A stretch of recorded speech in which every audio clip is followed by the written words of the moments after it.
Então, pessoal, como eu vinha falando, o papo é sempre flow, é sempre no flow. E hoje a gente está recebendo o Tomás Rezende, que é um cara que tem uma experiência muito interessante com gente, né? Ele olha para si, ele olha para o outro, mas eu vou deixar ele contar como é que ele faz isso e para quem ele faz isso. E como é que o flow chegou na vida dele, como é que ele está usando, né, a ativação do estado de flow e como é que ele vê tudo isso que nós estamos vivendo nesse momento de travessia de uma tempestade que nós estamos. A gente não sabe onde é que vai ser o lá e nem quando, mas a gente sabe que a gente pode ter os instrumentos para ajudarem nessa navegação. E eu vou falar um pouco disso hoje com ele. Tomás, super obrigado pela tua disponibilidade, por estar aqui com a gente. Um prazer enorme te receber. E, como eu falei, o ônus da apresentação eu vou tirar, porque tanta coisa legal que eu prefiro que você conte para as pessoas, para eu não correr o risco de errar nada. Maravilha, maravilha, Cadu.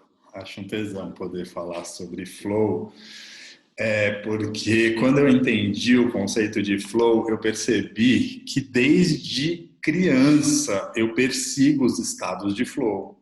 Quando o flow ele veio para amarrar toda a minha busca, desde moleque que corria atrás de bola, ou que com os bonecos ficava criando mundos, histórias e ficava criando universos mesmo, criando histórias mesmo, jogando, brincando, né? Então eu fui percebendo, falando, caralho, minha vida inteira ela foi sempre nessa busca para estar nesse estado de fluir, né? De como se as coisas acontecessem sem esforço, né? Depois de eu cansar de correr atrás de bola, velejar, fazer esportes, aí eu comecei com as drogas, né? Porque as drogas também são grandes indutores de flow, né? E depois que eu quebrei a cara... Depois a gente vai falar, né? A gente não pode deixar de falar disso, que você é um cara que está estudando isso, inclusive. Vou fazer um spoilerzinho rápido para o pessoal. De falar que tem esse lado, né? Que é o dark side of flow, né? O lado negro do flow. A gente precisa alertar as pessoas, porque todo mundo fala de flow por aí, até a página 2. Tem que ter alguns alertas aí, a gente vai falar disso depois. Mas eu estou super estudando o Dark Side of Flow, então aí a gente, vamos depois, eu acho fundamental, acho que falar sobre ter esses disclaimers, ter esses alertas aí, porque realmente é um estado altamente aditivo, né? É viciante, né? Porque o flow, ele como é que chama? Ele desperta né, os hormônios de recompensa. Todos os hormônios de recompensa são despertos no estado de flow, né? Então, é uma coisa muito viciante. E aí, quando eu quebrei a cara com as drogas, eu fui encontrar através da atuação, através da dança e através da meditação, uma forma mais saudável de estar em estado de flow, né?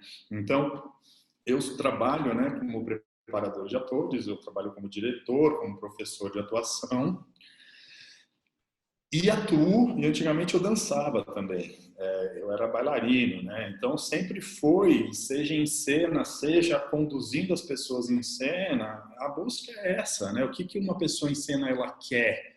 Ela quer estar em flow, e porque tem esse fenômeno de que uma pessoa em flow leva outra a estar em flow, né? Então, por que a gente vai ver uma pessoa cantar para milhares, centenas de pessoas, centenas de milhares de pessoas? Porque essa pessoa que está lá no palco cantando ou atuando, se ela está em flow, ela leva o flow coletivo, né? Isso é um troço muito, muito maravilhoso, assim, né?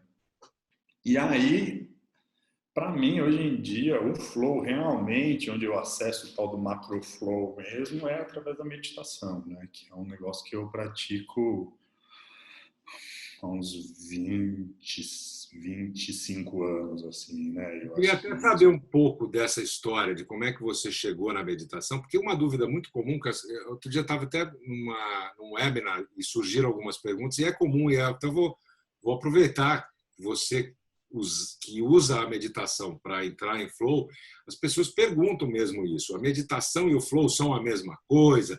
Não são.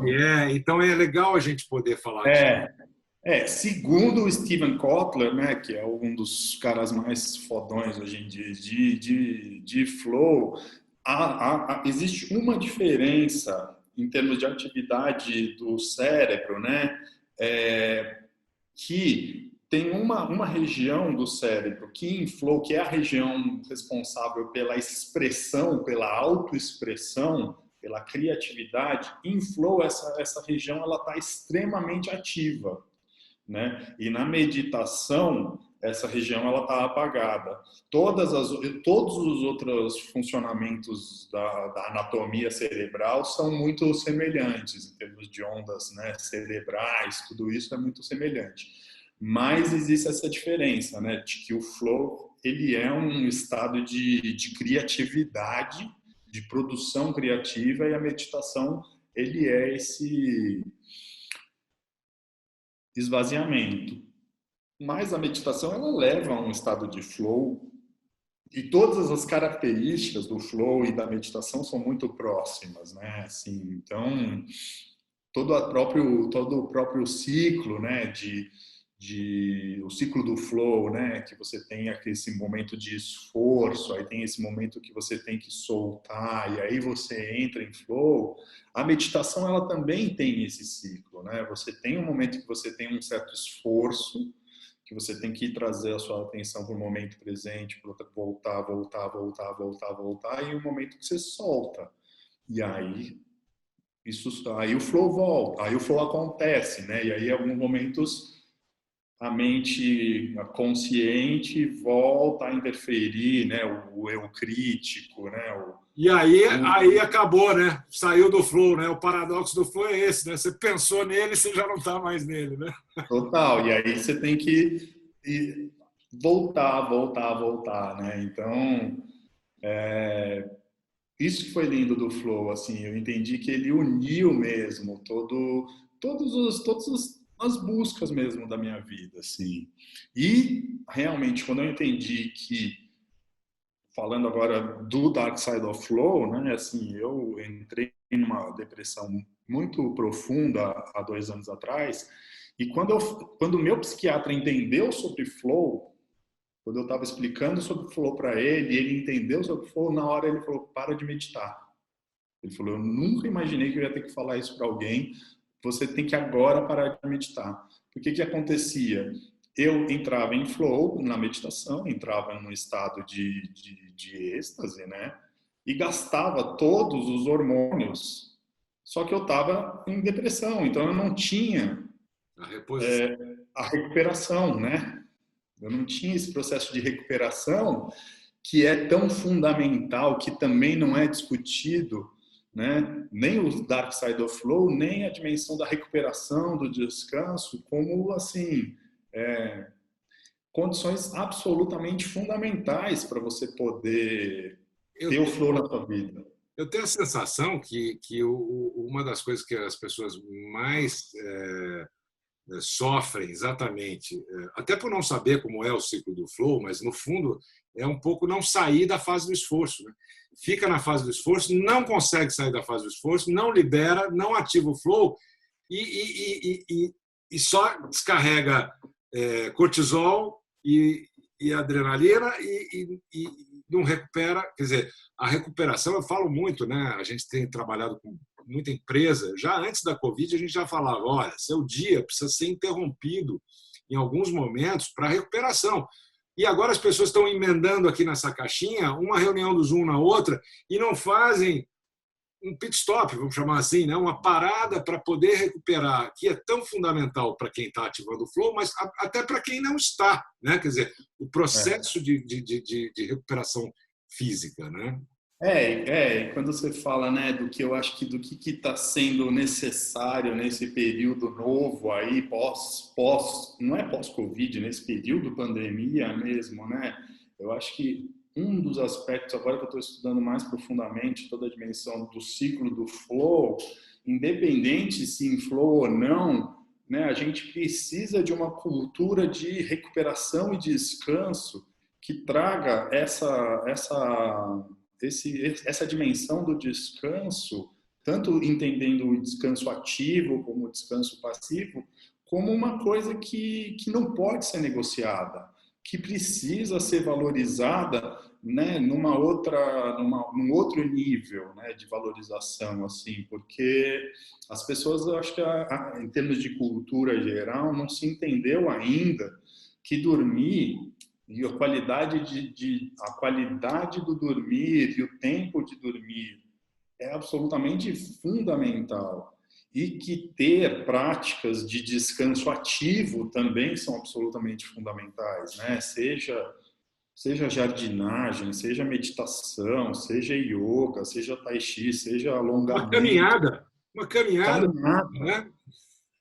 caminhada, massagem, banho, o que for, mas que precisa ter, né, respiração, precisa ter a coisa do descanso ativo, né, e do descanso passivo dentro do seu dia, como você falou, né, momentos antes da gente se encontrar aqui, eu parei,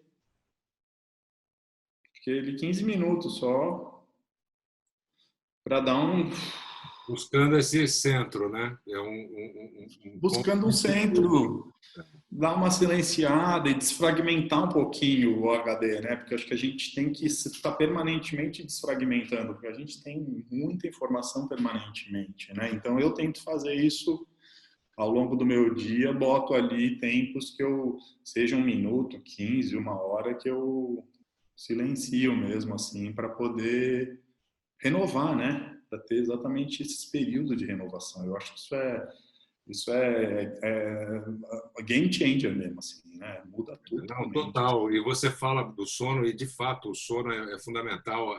Né? As pessoas, quando falam ciclo circadiano, falam o quê? Como que é? O que é isso? E tal. É verdade. É o único ser habitante nesse planeta que, quando chega à noite, acende a luz é o ser humano. O resto sabe que tem que ir dormir, entendeu?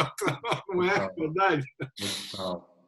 Total, alguns dias eu lá com a minha parceira, a gente até brincou da coisa de deixar solo de vela, assim, sabe, para ver. Eu tenho problema de sono, eu tenho insônia, e aí é uma cagada, né? E é exatamente isso, a gente acende a luz, a nossa glândula pineal fala, tá de dia, né? Não, Parou de produzir melanina, né? Então, total, melatonina. exatamente, Melatonina. total. E aí a produção também é curta, né? Ela tem um pico por volta das 2 da manhã, ou seja, você vai dormir depois das 2, você já dançou, né? Não vai ter produção de melatonina naquele dia. E vai sentir É, isso no dia seguinte, né? não, e pior, né? Tem você tá usando, se você vai dormir. Ontem eu fiz a cagada de dormir às 2 horas da manhã e você fode o ciclo do rim também, né? Porque o rim, ele até às 3 horas da manhã, ele está regenerando toda a energia, né? E aí, se você está acordado, primeiro que você está usando o melhor da sua energia, né? Por isso que a gente gosta de criar esse horário, porque é óbvio, você está com a melhor das energias, só que o seu dia seguinte, você gastou, né? Pegando o Kotler mesmo que você menciona, o Steven Kotler, que é um dos grandes estudiosos do flow, ele é autor de alguns livros, inclusive com o Peter Diamandis. O cara é muito legal e eu acompanho o trabalho dele há alguns anos. E ele, como jornalista e escritor, ele relata que a melhor produção dele é exatamente de madrugada, mas depois que ele acorda. Ele acorda cedo, então ele respeita a noite, mas 4 da manhã é a hora que ele vai escrever. Ele levanta para escrever, porque ele pega aquele final daquele sono, né, do REM, que você sai do REM, e aí ele vai e senta para escrever. Então, pode ser, para aqueles que querem produzir nesse horário, uma boa troca, né? Vai dormir mais cedo. Né? Pode ser. Tem essa coisa aí, né? Tem aquele cara, Robin Sharma, sabe? Aquele coach dos milionários, de bilionários, ele Tony fala... Robbins, Tony Robbins. Não, Robin Sharma. O Robin Sharma. Eu pensei no outro. Não, Robin Sharma é um careca que fala que existe o clube das 5 horas da manhã, que os sei. acordam às 5 horas da manhã. Eu ainda não consegui entrar. Eu vou te falar, para mim, assim, como a gente estava falando, né, são os rituais, né, a disciplina necessária para você criar, de fato, uma rotina diferente, melhor, mais saudável, que respeite as paradas, respeite as recuperações. Eu falo bastante disso. A gente tem um programa que fala das 4 energias, né? a física, mental, emocional, espiritual. Como é que você administra? Que é muito melhor você administrar a sua energia do que ficar preocupado em administrar a sua agenda, seu tempo. Porque um dia tem 24 horas e não há nada que você possa fazer com relação a isso. Uma semana tem 168 horas, não há nada que você possa fazer com relação a isso. Mas a tua energia você pode. Você pode administrar, você pode gerenciar, né? Então, isso que você está falando é importantíssimo, né? Saber o quanto você pode interferir no seu próprio processo, né? E se é uma escolha, né? E a palavra é disciplina, né? Total. Eu estou convivendo com exatamente com esse conceito das restrições que geram liberdade, né? Das regras, de você criar suas próprias regras exatamente para se libertar, né? Então esse conceito paradoxal de criar a própria prisão para se libertar, né? Que é a tal da disciplina, né? Isso que é Aliás, o Renato falava isso, né? Uma das maiores disciplina é liberdade, né? Total. Mas essa coisa do lado negro, do flow, para mim ela é tão fundamental, né? Porque eu acho que também tem que entender a coisa do lado negro do flow, tem que entender, né? Que é o flow, né? É esse momento que você não é a ausência de noção de eu, né? É o momento que não tem esforço, né? É o momento que você não tem noção de tempo, é o momento que você tem uma riqueza de absorção de informações, né? Esses são segundo o Kotler, são as características, né, do estado de flow, assim. E aí, quando você está nesse estado de ausência de eu, quando você sai desse estado, o ego vem, né? Ele vem falando, meu amigo, você acha que você vai se libertar de mim? A conta chega, né? Conta chega, né? E quando você está nesse estado de não esforço, né? Nesse estado de que sem esforço tudo acontece, você pode achar que você pode deixar de valorizar. Eu estou no momento que eu estou tendo que voltar a valorizar a necessidade de esforço como condição absolutamente necessária, né? Porque quando você começa realmente a descobrir esse estado sem esforço, que tudo flui, que é muito produtivo e é muito prazeroso, você quer que a vida seja assim, né?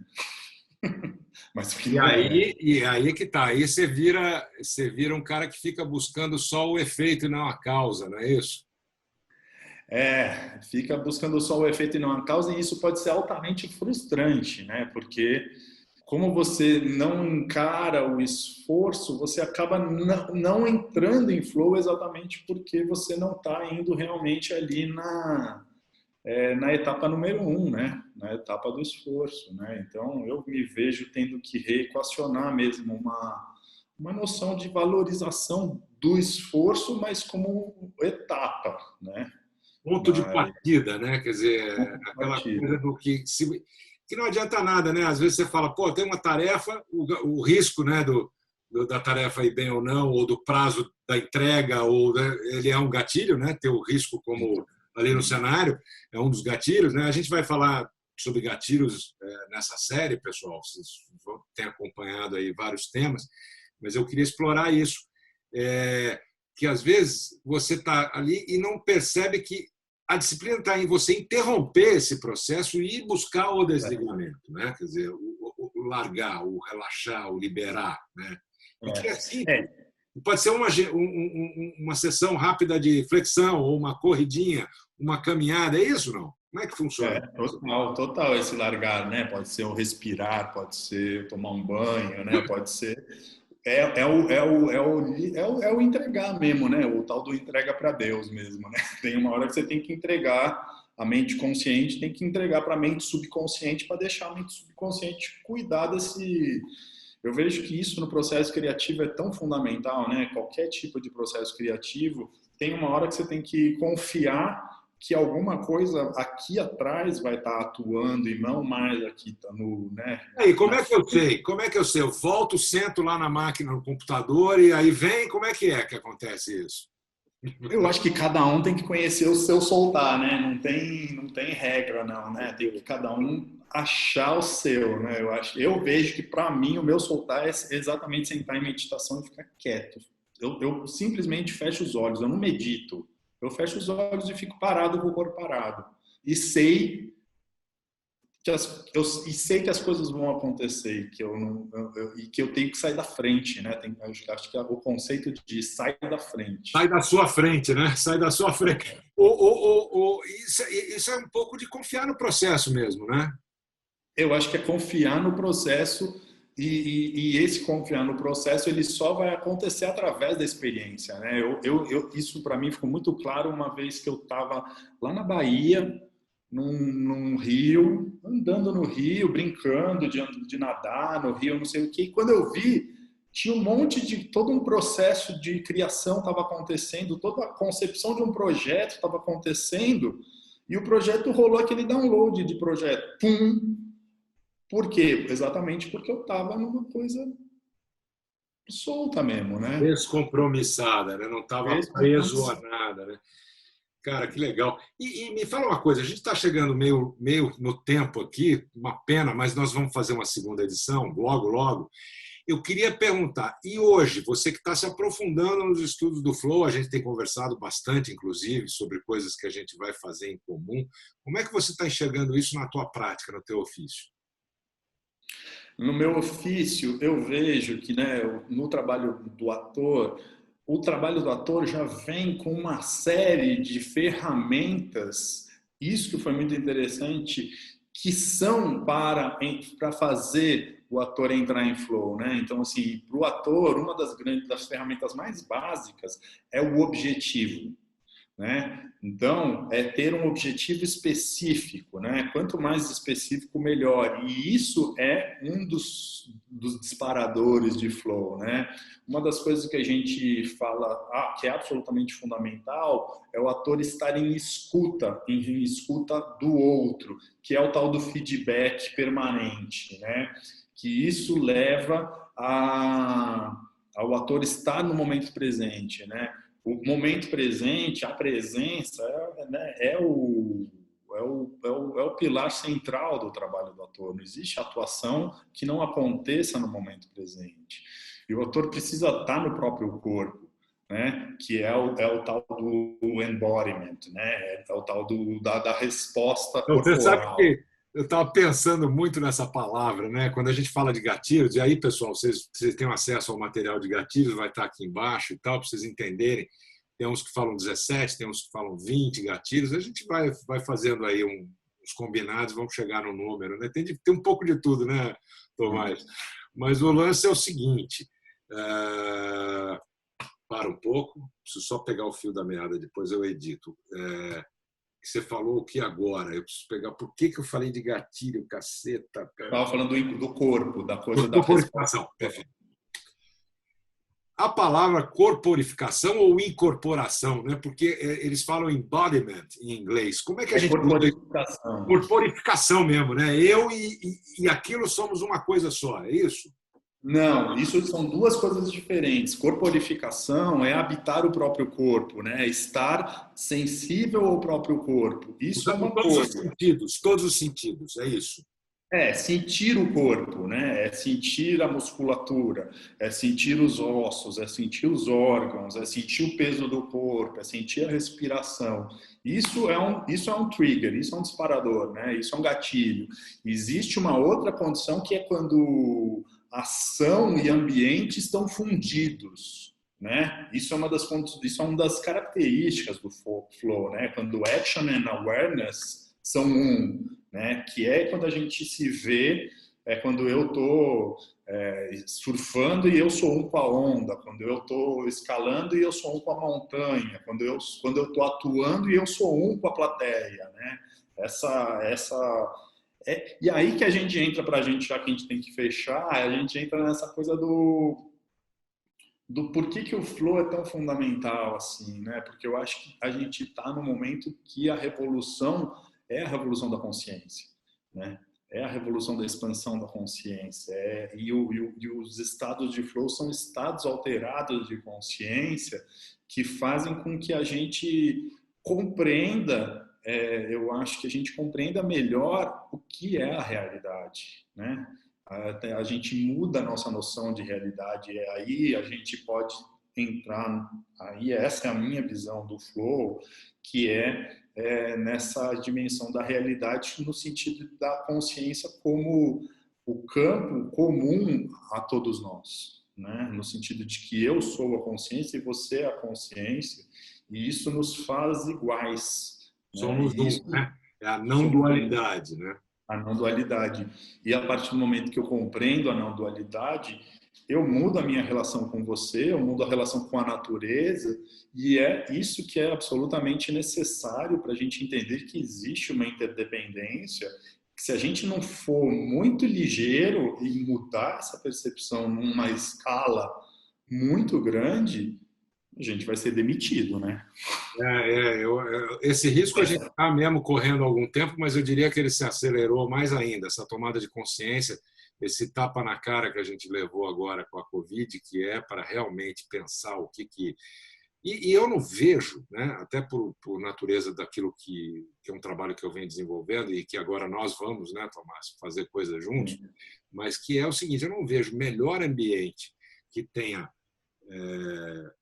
potencial, gente, recursos para transformar o mundo do que o mundo organizacional. É ali que a gente precisa efetivamente atuar, né? E aí você ainda tem barreiras para chegar na questão de tomada de consciência, de construção de ambientes seguros psicologicamente. Mas esse é o trabalho que a gente tem que fazer, é realmente ir a cada passo levando essa conversa. Essa conversa tem que ser iniciada, né, nesses ambientes.